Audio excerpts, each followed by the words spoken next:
Hello and welcome to this episode of Respocial Tomorrow. I am Jeff McKinney, CEO and founder of Ontegration, and I would just say the most accurate description for me is a human. I want to start off today by really just kind of talking about the purpose or the why behind Respocial Tomorrow and what Respocial means. Respocial is a combination of responsible social. And so for us, we think about how can we create responsible social tools, spaces, how can we address the challenges that people are facing and the gaps that they have with the resources and the tools that are afforded to humanity. And so in thinking about that, we create this space for others to come and join us to talk about how we collectively come together and play a role, play our part in creating a more respocial tomorrow. And so today, I'm really excited. It's like a dream come true for me. I have my own story around my own lived experience that has brought me to a place where I can envision and deliver trauma-informed resources. However, I haven't lived every trauma. And so one of the things that I personally have discovered about healing is that all trauma must have a why. And today we are here to provide a space for another human that has lived experience that was somewhat traumatic at various levels to come and share that story and then talk about how we are going to give a why to that experience. And that why is really around driven by healing. It's driven by providing the tools, resources, and I would say tools, resources, and just a default space, if you would. I think humanity is looking and needing for in your most vulnerable moments, where do you turn? Where do you go? And so for us at Ontegration, we are building that place. And so without too much more, I do want to bring back with us Kristina. Kristina, welcome back to This Time on Respocial Tomorrow. How are you today? I'm doing well. How about yourself? I'm doing really good. As I was saying, kind of leading up, this is like a dream come true for me, to be able to provide a space for other people to heal and tell their stories and actually support one another. I just couldn't think of a better thing to be doing right now. And so thank you for joining me in that quest. So what do you expect for today? What would you like to communicate to the audience before we jump in? I want to make sure that I cover that. I want to communicate that faithfulness and staying consistent with yourself is so crucial when it comes down to your mental health, your physical health. And I just want to push forward that narrative is that it doesn't matter how big your support system is. The number one person that you have is yourself. And with that, it's like working on yourself inside and out. That's going to push you through. Wow. I didn't expect for you to say that. I don't know why, but it's accurate. It's accurate. So tell me, when you're thinking about what you went through, before we get into kind of any details about it, when you're thinking about what you went through and now being on this side of it, in the vision that we have in supporting through our set of tools, and then the kind of downloads that you're receiving and how you're sharing those with us, and we're gathering around to say, okay, well, here's how we can support that. How does that feel? And the reason why I'm asking that question is because it's really about a Respocial Tomorrow. And we want to make sure that for you, you are leading in the area that you have experienced and that you're healing from to create a more responsibly tomorrow. How does that feel? It feels, for me, it feels good. I feel like right now I'm trying to push the thing about being responsibly social. So the Respocial is completely perfect because I feel like there's so much misinformation out there, and then there's so much representation, whether that is for the good or the bad. So with social media, just in general, there's expectations that go along with social media. And there's the, just speaking from a motherhood standpoint, I see the perfect mom on social media every day. I see a clean home. I see kids that are spotless. You see meal preps, prepped meals. And for me, that wasn't realistic for my body, for my time, for the space that I was in mentally. That wasn't my space. So seeing it every day and feeling like this is something that I needed to keep up with, it became too much. I put too much pressure on myself. And so I just want to give out more of responsible information, responsible communication, which is just really sharing my story, telling people what I've been through, because I've had multiple levels of trauma. I've had multiple experiences, but I've also overcame multiple things. I have so many triumphs in my life since then. And it's just about pushing forward and being able to educate yourself through beyond social media. But if you are going to do it through social media, you should be responsible. And so for me, I just want to create another lane for people to be able to refer to just get more authenticity. So, if you would share a bit about, for you and I, just for the audience, the listeners, Kristina is one of our Once Integration hosts. She's going to be around. We're getting comfortable. She's going to be leading conversations. We're going to be highlighting the work that she's doing. We're inviting other people to come in and join alongside of her. Kristina, can you share a bit about the experience? Now, I do want to give the caveat that we do realize that sharing can be, kind of like a reliving of the experience. And so we don't want to share without also saying that we do have big plans. We do have big plans to be able to make a huge impact in this area. So I want you to share a bit about the area that we plan to make that huge impact in your experience, I would say. So what I'm passionate about is about the NICU experience and really protecting mothers throughout that experience. With that being said, I have a story of my own with just dealing with the NICU. Because I have a liver condition, I had my baby premature. So she was born at 25 weeks. And so we spent about 100 days in the NICU.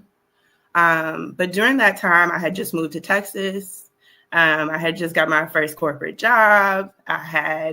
Everything was lining up. Everything was perfect. I wanted to move to Texas ever since I came when I was 25. So I visited when I was 25 and I'm like, okay, that's the place I need to be. So once my parents moved down, I went ahead and moved down. So everything was just, falling into place. And getting pregnant during that period of time, of course, it wasn't something that I was expecting. However, I started to have complications. I'm still trying to go to work and almost live the life that I shouldn't have been living due to my liver condition. However, trying to keep up with everyone else, I'm working the corporate job. I'm, taking care of my son at home. I have a family. So I was just going through the motions of things and not realizing that I was, that I had to slow down once that came into play. When I ended up going into the hospital and having my baby. It was an interesting experience because I didn't know anything about the NICU. So to go through the trauma of just the medical needs that you have to go through and the hurry, rush of everything, and then you can't see your baby. That was really hard for me. But then, we transitioned into, she did her 100 days. I went through the programs, but even going through the programs, I lost everything after having her. Because like I said, I was new to the state. I was new here. I didn't know where anything was. I had just got my first job, so that was gone. My first place here, I couldn't afford it at this point. And so now I'm dealing with homelessness while my baby is in NICU. And I'm trying to figure out, where am I going next when I should be setting up baby rooms and, doing the normal things that everyone else should be doing. With that in itself, it took me a really long time. I had a lot of postpartum depression that I was going through, just trying to dig my way out of that. A year later, I ended up having getting pregnant again. I went through similar situation, except this time I didn't have health care. That was pretty much the thing that was in the way this time. So I was dealing with Medicaid, and when I arrived at the hospital, there was no sense of urgency for me. I was bleeding down my leg, the whole 9 yards, and I was put into a wheelchair. I was sat in the hallway, and I sat there for hours just bleeding out.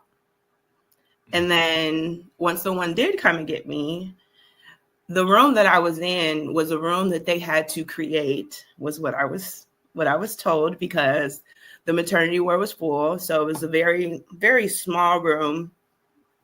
The doctor that comes in, she's real, not friendly, to say the least.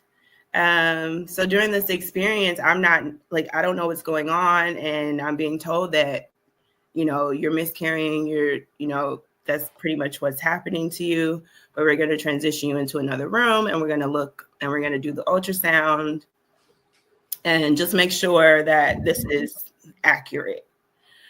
Once I was moved into the room, about maybe 4 or 5 hours later, once I was moved into the room, they told me that they were going to go ahead and do the ultrasound. I was alone at the time. My mom had took my son. My child's father, he was at work, so he was on his way coming in. So I was pretty much dealing with all of this by myself. And they're giving me all of this information. She's telling me that, I'm going to lose my baby. I need to start to grieve. Don't be alarmed. We're going to send a lady in here to get the ultrasound. You're not going to hear a heartbeat. However, we just want to make sure that everything is flowing well and you don't have any complications inside before we give you this medication. Once the ultrasound technician comes in, immediately, once she puts the, I forgot what it's called, but when she puts that on my belly, we hear a heartbeat, and it was strong. But by this time, I was grieving. I was grieving my baby. It was the hardest thing for me to have to experience. And now I'm just trying to wrap my mind around taking this medication. But as soon as that heartbeat came in, it was almost like the ultrasound tech was also amazed. And by this time, my child's father, he comes into the room. He also is hearing the heartbeat. The lady turns it off. She turns it down. And she says that she'll be right back and she's going to leave. Once we come back in, the lady comes back in. She doesn't say anything to me. She leaves out, takes her stuff, said that the doctor will be with you soon. That was it. It was a couple of hours or so before someone came into my room, which was one of the nurses, just to tell me that my baby was still alive and kicking in my stomach. And that my doctor had refused to come in to tell me that she had made a mistake.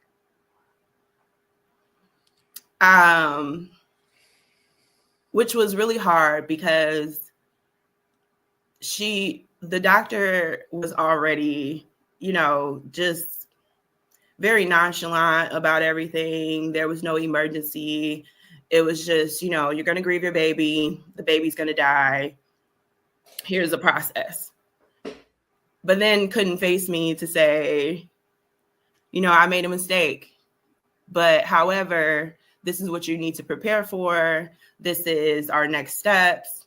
We're going to go ahead and send you home, or we're going to keep you here, whatever that may be, just to protect me and know that, she's going to take care of me and my baby for that matter. Yeah. But I've always said that the body and the mind and the heart, they all come together. And for me, it just seemed as if once I grieved my baby, there was no hope left in me. So once I returned home, I miscarried a day later, went into the hospital. I had also filed a report on her. I had made sure that she wasn't supposed to be the one delivering the baby. However, when I get to the hospital, who's delivering my baby? And by this point in time, I have no choice. I have no say so. She's the only one on staff. She delivers my baby. One of the other doctors from my previous experience with dealing with my daughter actually came in to visit because we had such a good relationship. He comes in, he speaks to me, gives his condolences. And then he made sure to make me as comfortable as possible after he heard what happened in the hospital. However, everything after that was a blur. It didn't hit me until a few weeks after as to what happened exactly. And it ripped my heart apart because this wasn't the first time that I felt neglected in the healthcare system when it comes to something that's very major, that's life-threatening. So for me, I wanted to create a space for women who are going through a crazy transition, things that people might not even understand, and be able to be the one that does. Because of the things that I've gone through, because of the prior situations, even with my liver condition, I was misdiagnosed. I was ran through. I was, poked and prodded for years, only to find out that one of the conditions wasn't real and the other one made it worse because you were taking too much medication. And it's advocating for yourself is crucial. It's crucial. So I wanted to create forms. I wanted to create pamphlets, packets, be able to bring as much information to mothers and women in general who are even looking to possibly have a baby, to be able to just have the knowledge of this is what the NICU is. This is the machines that work in there. This is what your baby's going to go through. And just like you find out about a lot of other things within the healthcare system, I want to make sure that when it comes to maternal health, that the NICU and everything in the NICU there's knowledge there. You have all the tools that you need. If you do have that experience, or if you're in the middle of that experience, that you don't feel alone. And even in the loneliest moments, if you do, I'm trying to create as much product as possible so that you can advocate for yourself, so that you can build your community, and be able to push forward, because that's what I did. I had to educate myself. I had to hunker down and really gain as much knowledge as possible to be able to talk to these doctors and communicate what I needed, and also be able to communicate what I'm not going to do. Thank you for sharing that. Uh, I won't say unbelievable. Unfortunately, I can't say that.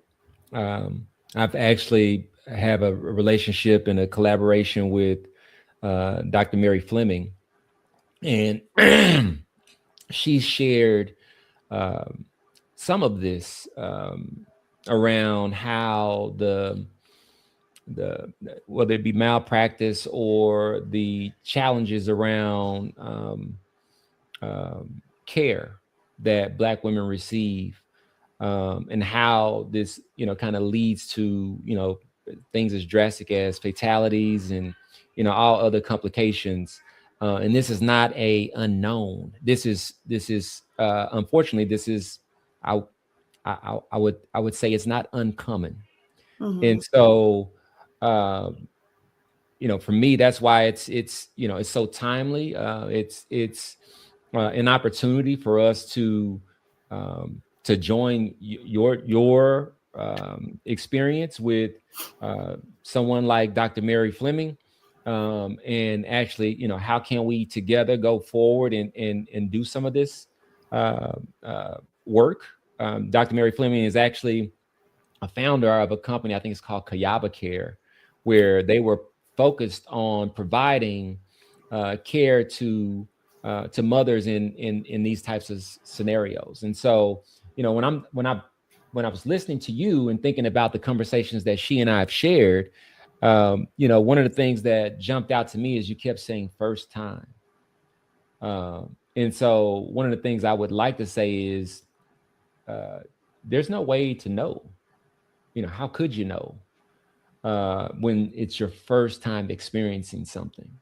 Yeah. Mm-hmm. And so the good news is now on this side of the journey, you've transitioned. And so I really want to, kind of stop and give you a moment to talk about the transition from, I would say being a victim to a survivor to now moving into advocacy. Can you talk to us a bit about how you felt and how that evolution took place? That was a long journey. That was a long journey. I would love to sit here and tell you that I went through a process and I was able to pick myself up right away, or even a year, But for me, it took until now. I feel like I'm still healing. I'm still going through the motions. However, because I have the knowledge that I have now, I'm able to heal differently. I'm able to receive information differently. I'm able to show up differently. So I think that it makes it worthwhile, almost. Hard to say that I went through what I went through, because the first situation with dealing with the autoimmune condition, that was the first setup to making sure that I was educated. Because once again, this was a condition that no one knows anything about. So not my family, no one knew anything. So it was, once again, my first time, everyone's first time experiencing something that was very traumatic, that stopped my college career, that had me on bed rest. And I knew that I had to educate myself once I was getting sicker. I wasn't getting better, but I was with the top specialists in Illinois and all of these things, but I wasn't feeling better. I was becoming detrimental to myself. And So that was the first part, is being knowledgeable. So then moving through and going into the NICU situation, I used that to be able to at least educate myself while going through that experience and knowing what my baby will need, and then also knowing what I will need. Yeah. Now, actually getting to that was harder for me because I also still have to deal with my sickness. And my sickness is triggered by stress, which we deal with every day. So with trying to keep up with even my healing schedule that I wanted, Yeah. I couldn't, because there were days where when I was weak and then think about my baby, it just, I couldn't, no matter how much knowledge I had, it wasn't doing it for me. So then I moved into creating a space where I started to stop comparing myself. Just recently, I picked up and I moved to Ohio for a year, away from family, away from everything, just me and my little family, because I felt like I needed to regroup.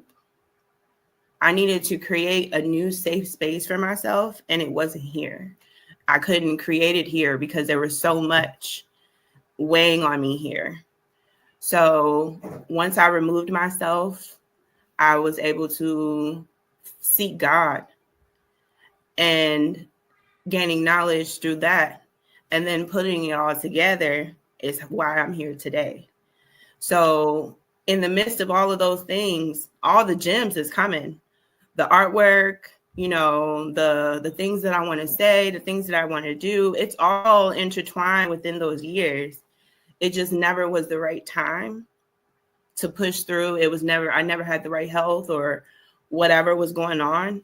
But this has been the first year once I sought God and my relationship with him and being comfortable in that no matter what the people around me felt about it, I took off from there. Like, there is absolutely nothing that anyone can tell me that can keep me from being able to be great. No matter, obviously, the illness couldn't do it, the depression couldn't do it, the worldly side of things couldn't do it, social media couldn't do it. So I'm here now to be able to say, push through. It doesn't matter how many years it takes. I got sick when I was 19. I just turned 35 a couple of days ago, and I'm telling you, I just got here. Yeah. Yeah. I grew up in these churches where, during this part of the sermon, the organ would start to dun. And so I wish, maybe I may have some post production to put some of those sounds around, because what you're saying there is a sermon.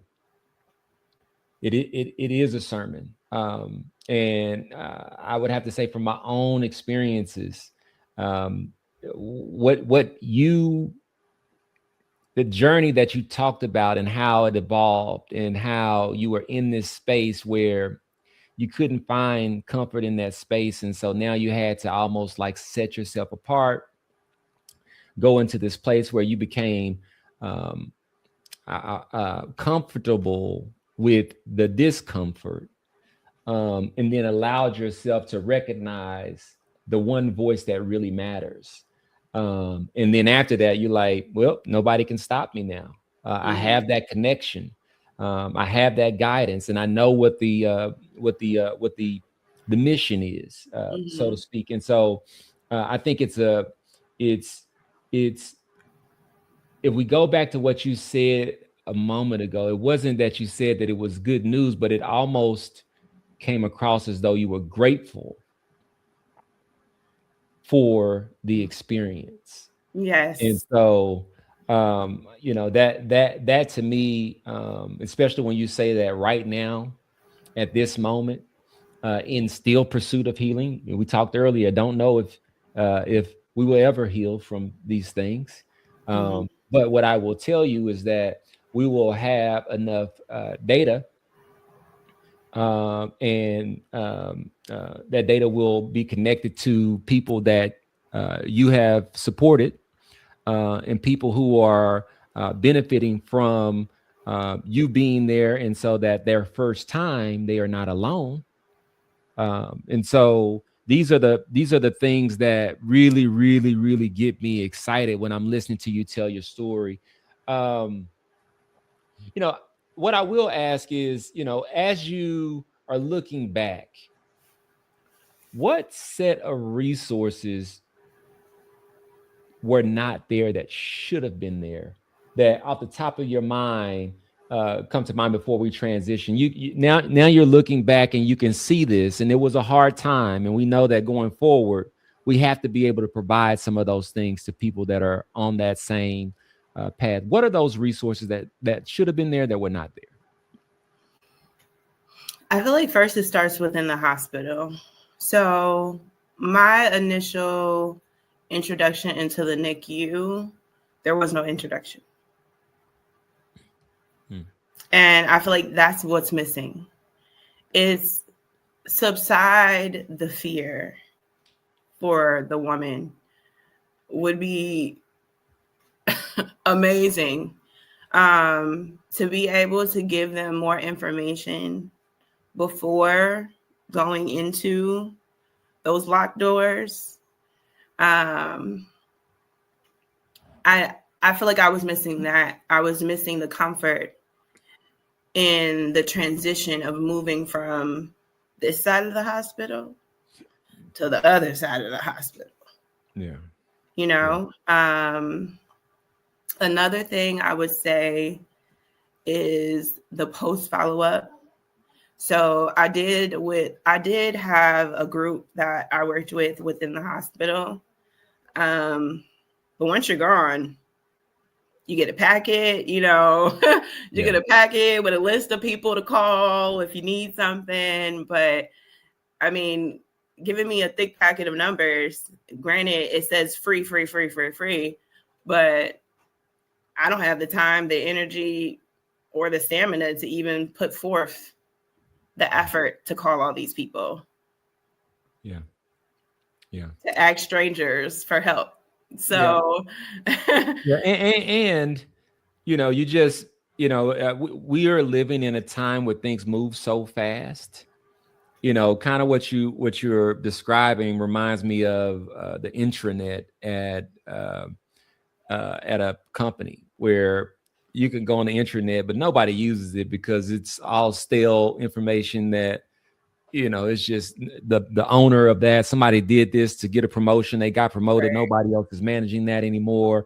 And so you're going to go through this packet and you strike out, first couple of times, you just get discouraged because who has time to go through that? And so we are living in a time where we do have access to resources, technology, and people like yourself that want to make sure that people have the right resources. And so you've heard me say it before. I'll say it here again. You have our commitment to be able to bring our set of resources to support this. First things first, we need to have a follow-up conversation about Kayaba Care and their chief medical officer, Dr. Mary Fleming. She is a part of the startup team, and she's, that sounds like a natural connection to be able to kind of support and scale the vision that you have to be there for women in their time of need. And then from there, our responsibility is to make sure that, through my strategic technology, tech P, when I go into that part of my, I guess you could say that avatar of myself, that I think about how things like your rhythm can be there for people proactively. And so, we don't want to give the impression that going forward, there will not be another outcome, another set of resources, a modernized approach. Going forward, there will be a more Respocial Tomorrow, and we will be active participants in that. So again, thank you for joining. Thank you for sharing your story. I'm going to bring Lynn on. We'll talk a little bit with Lynn, and then we'll bring you back up as we close out. Again, thanks for the story. We'll see you in just a bit. All right. Thank you.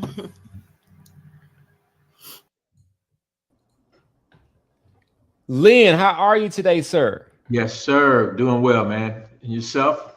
I'm inspired. I'm inspired listening to Kristina, Mhm. and I cannot relate. I don't have those set of experiences, but I do have a heart, and I am inspired because I can support.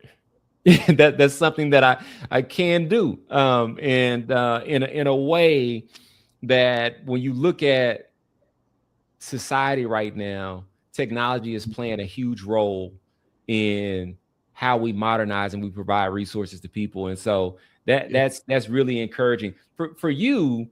Um, you are someone who is focused on uh, being able to take a stage in your life, um, bring all of those resources and experiences that you've lived, and now do something with those. And so I'd like for you to first start off by talking a bit about your vision and how you envision yourself participating in building a more Respocial tomorrow. Sure. And that's the whole thing. After going from a very basic, almost out the trunk of the car concept entrepreneurship to traveling the world and other countries and sitting down at tables in Shanghai and in Manila and actually being engulfed in your business that you've built over these years and years of people helping you get there. But it came from a strength within. It's like when you have something that you feel you can do, you feel you have a drive or a talent, and you don't even know what it is sometimes. You just keep pushing and pushing and looking and looking. And for me, the reason I'm here now with Thousandaires is after traveling that journey, I really realized, like I said in another meeting we had, is that the confidence comes from being around people with the confidence, that sharing information, uh, putting you to where you want to be by a series of asking you what it is that you're lacking, what it is that you need, those kinds of things. And having that kind of support, you have to be on a place. You can't just be on today's normal social media per se, because it doesn't allow you to dig in. It doesn't allow you to get close. And sometimes the information is so shaky. It's this how to be a millionaire kind of mentality overnight kind of stuff.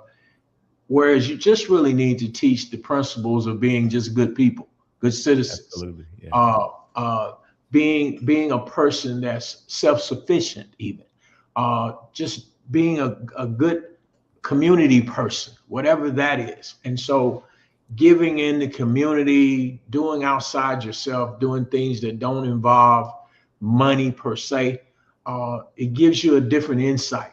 And so I see this picture now in my life in the way that this company is. And now that I just recently became a 501c3 after all this time. Congrats. Yeah. And so that is the another key, because I believe that'll get partnerships and relationships started for people who are like-minded, Yeah. that have the same visions, that have the same goals. They want to get people to the next place, not just for themselves, but for themselves, so their selves can go out and repeat this again.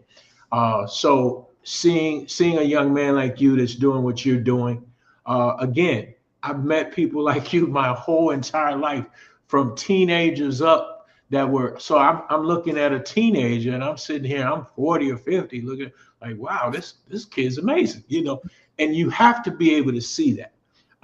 But seeing through those lens allow you to not look at people by race or age or any of those kind of concepts. You got to see that core. What's that core? What are they really going to do? Are they going to be able to carry the torch? And so this media that we're doing now, this response social, I hope I'm saying that right again. I always It takes some time. So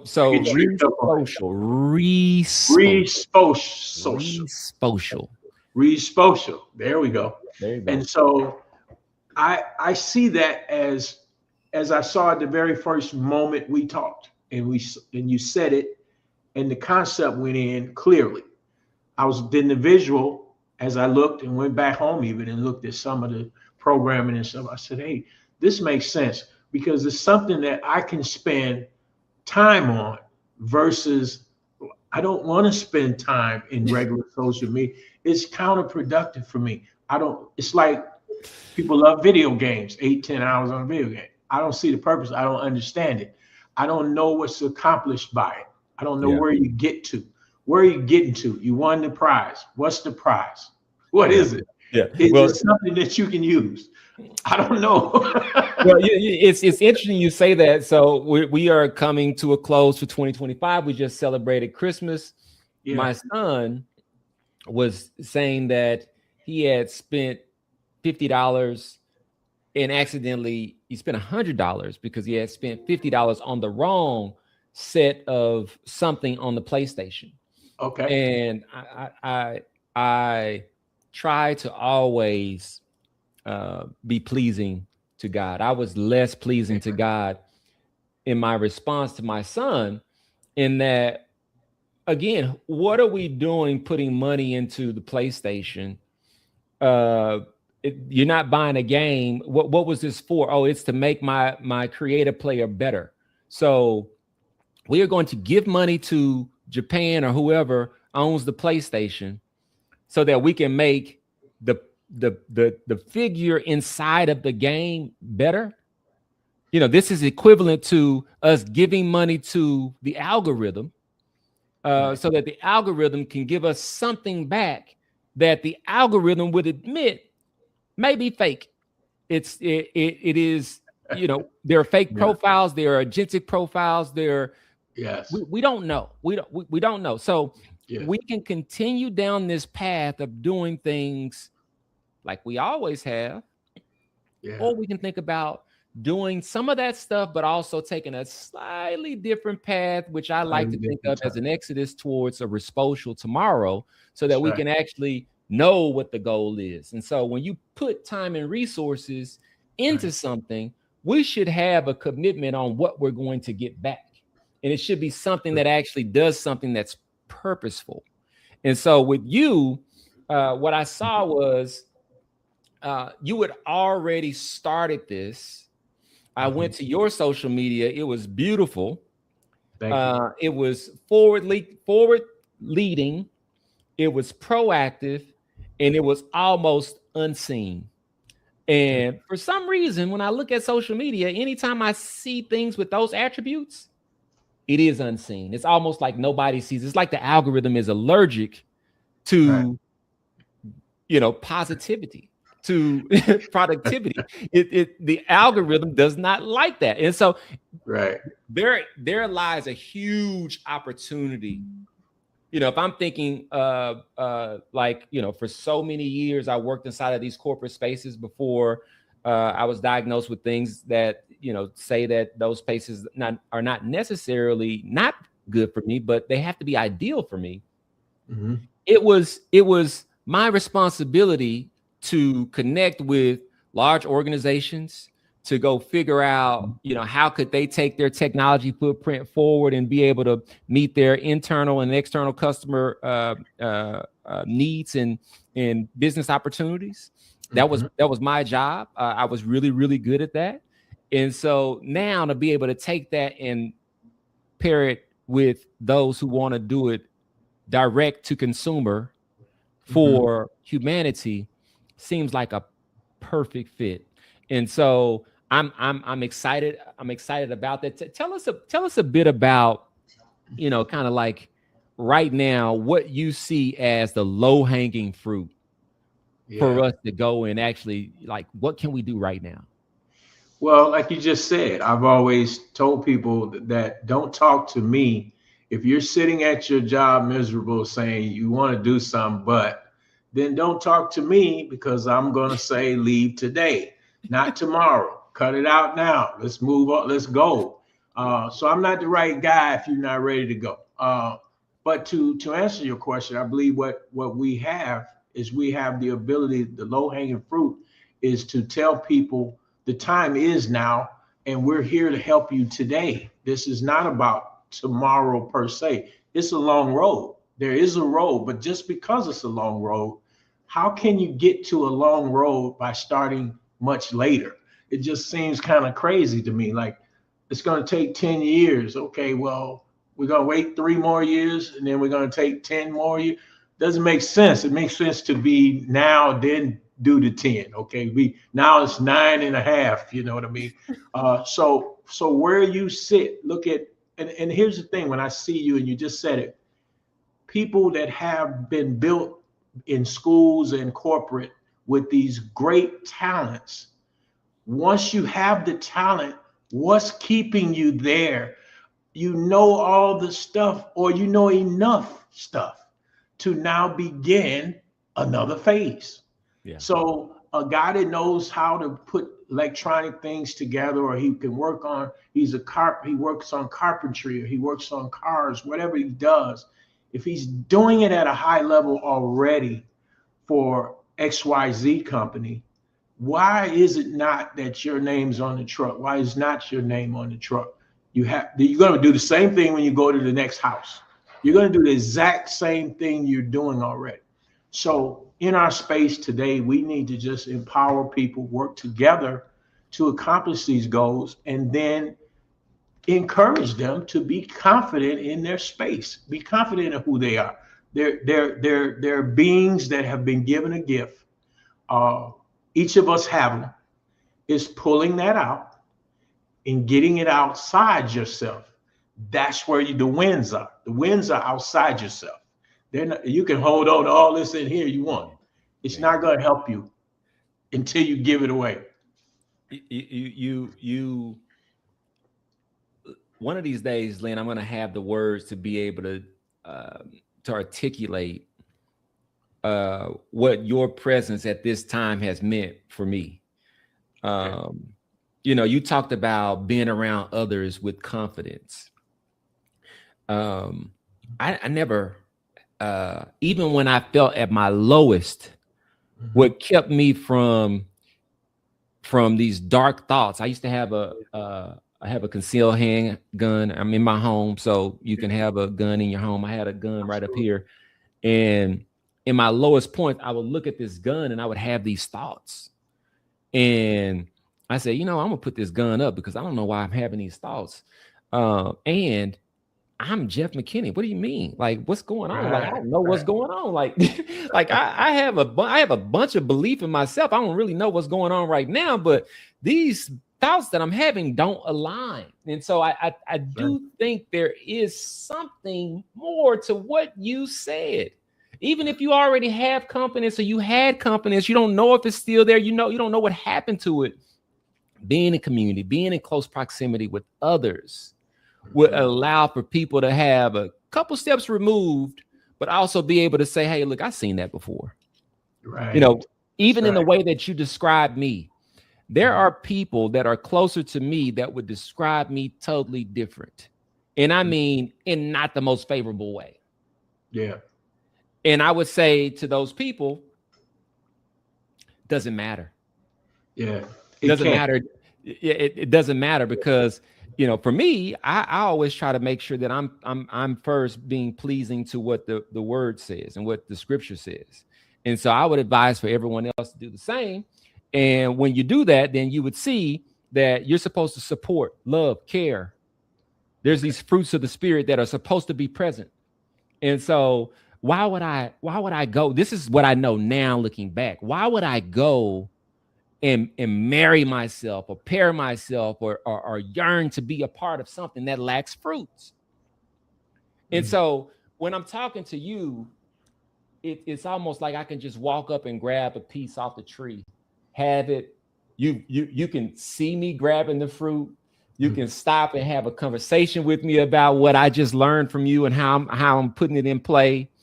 You do the same, and that's really what this Respocial Tomorrow and the vision is all about to start out. And so I want to say thank you from my own personal experience, because there was just I just didn't have that when we met.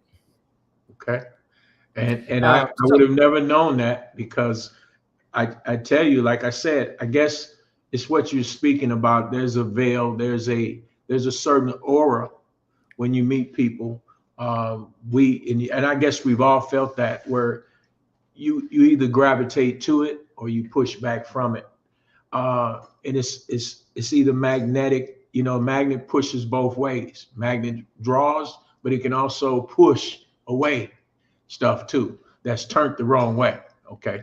And so having that is important, that community that you just spoke about. Yeah. We have to support that. That's phase one. Phase two, I meet a lot of people that talk about, in my space in particular, even on this entrepreneurship, nonprofit journey, all of that stuff. I meet a lot of people who tell me that they're there, like, and they're gonna help and they're gonna do these things.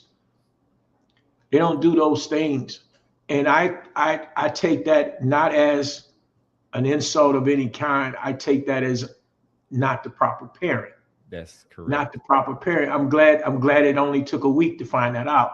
I'm glad it only took a month to find that out, because it's still, the pairing is still out there. So we're forming that. We're trying to put that together today.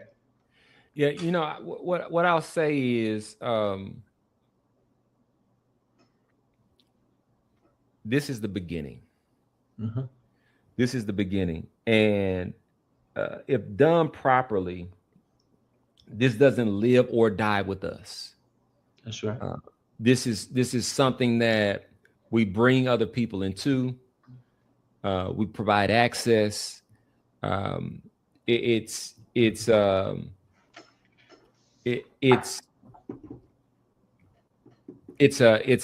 opportunity to address the thoughts that one may have when other people may disappoint you, or the thoughts that you may have when you're sitting and you don't know, and there is a firearm up there, and you have these thoughts. And for me, I went to go get help. I went and I sat down and I went into a room every day, and for about 13 weeks, and started to try to figure out what was going on. And the whole while when I was taking these proactive steps, all I could think about was, I don't know why I'm going through this, but I know God has a plan. Amen. I know God has a plan. And now on the other side of it, and we'll bring Kristina back in now as well. Okay. Now on the other side of it, to be in position to know that plan that he had was for me not to be alone. Exactly. For me to actually be connected with other people who had experienced their own wilderness or their own set of challenges, and to have decided that it's about transitioning from that position into a hero in my own story. Kristina, you talked about self, how important it was for you to connect directly with the source and be the healing for yourself. Mm-hmm. You talked a bit about how they gave you some pamphlets and told you to go read these pamphlets or go get access, but none of them had anything to do with your condition.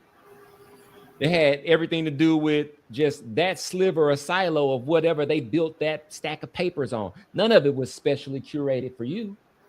Exactly.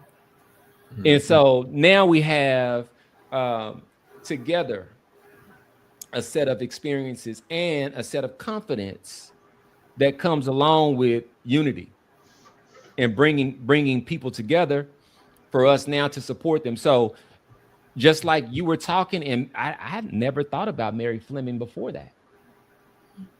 And Mary Fleming, when I tell you she is, I was on her podcast. It's called Read Scholars, which is something she does for Dr. Reed, who was a professor for her at Harvard. She went to Harvard, and I mean, like Dr. Mary Fleming is out of sight.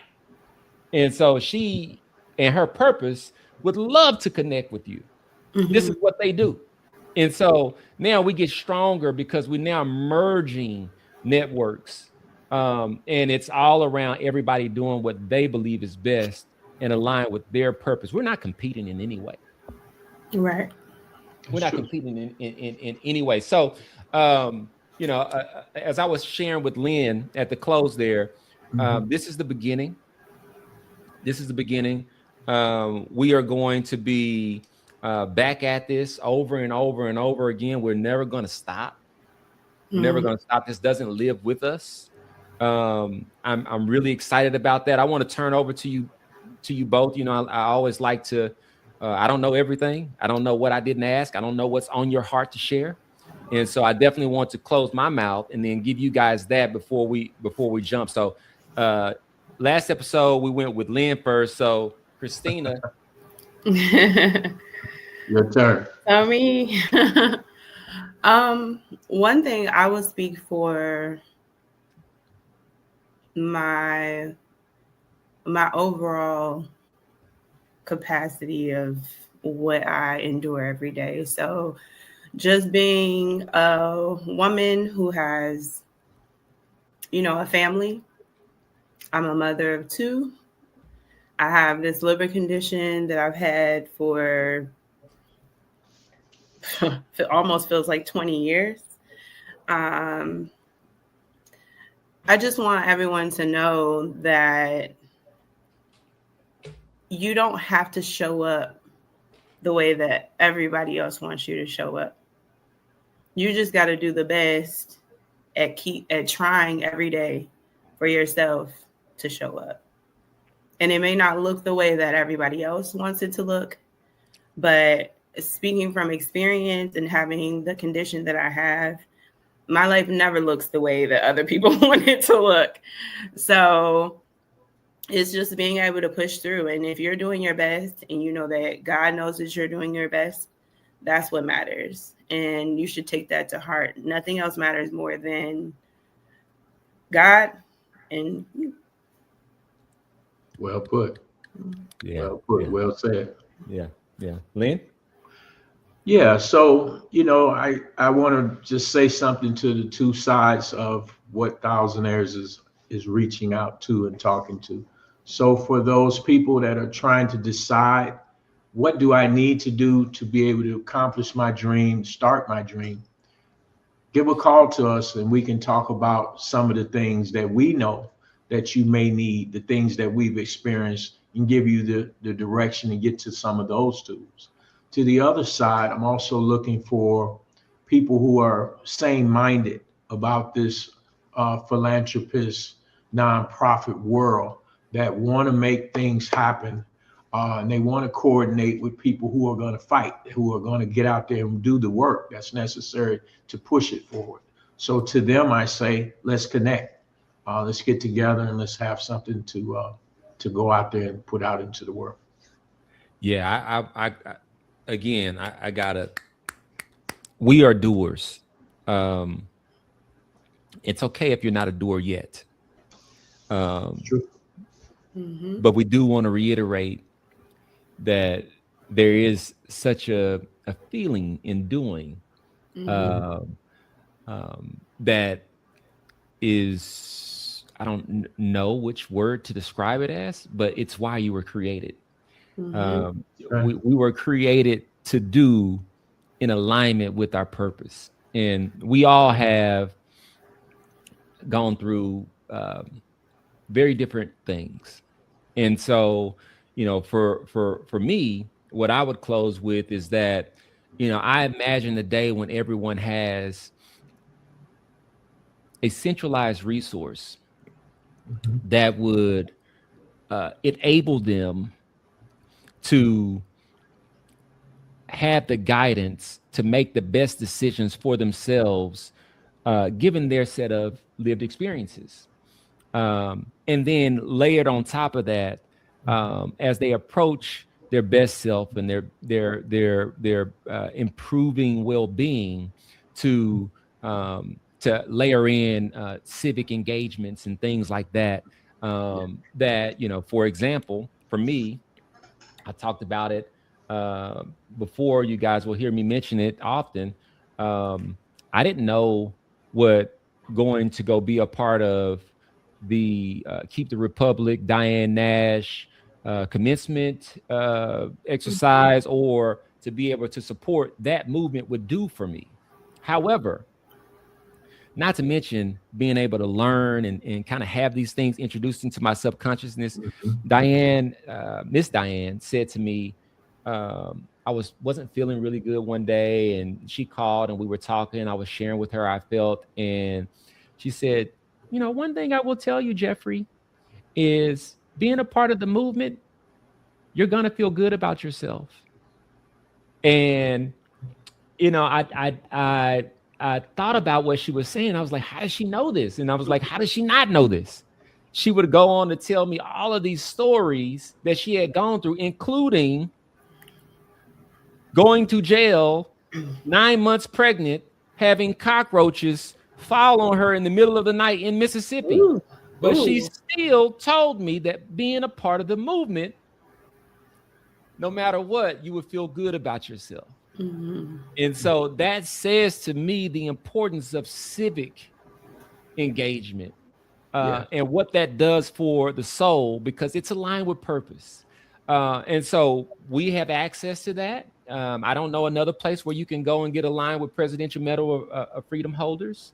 I don't know another place where you can go and get connected with folks who have a vision to support families that are supporting early birth or maternal resources around mothers. I don't know another place where you can go and get access to people like Lynn, who have been there, done that, and will tell you, hey, leave that job today, not tomorrow. Leave right now. And so that's who we are. That's who we are. And for us, it's all about a more respocial tomorrow, understanding that in the words of Chadwick Boseman at the Howard commencement speech, you've been given these set of experiences to prepare you for your purpose. And so why be downtrodden because these corporate technology, whatever systems are mistreating you or us? I'll say that, what one may see as trash, we will always see as treasure. If it's human and it's been created by God, then it is a treasure. And so I'll close on that, and I'll tell people, hey, look, join One Integration. Join One Integration. Lynn, Kristina, welcome. We're excited about having you. This has been an episode of Respocial Tomorrow. Appreciate it. You can find us on YouTube and everywhere else. You'll see how we push out our content to every place with a call to action that makes it very, very, very, very, very easy for you to have the resources you need in the times that you feel most alone. So thank you for joining. Thank you for watching. I am Jeff McKinney. We'll speak soon. Take care, guys. Bye-bye.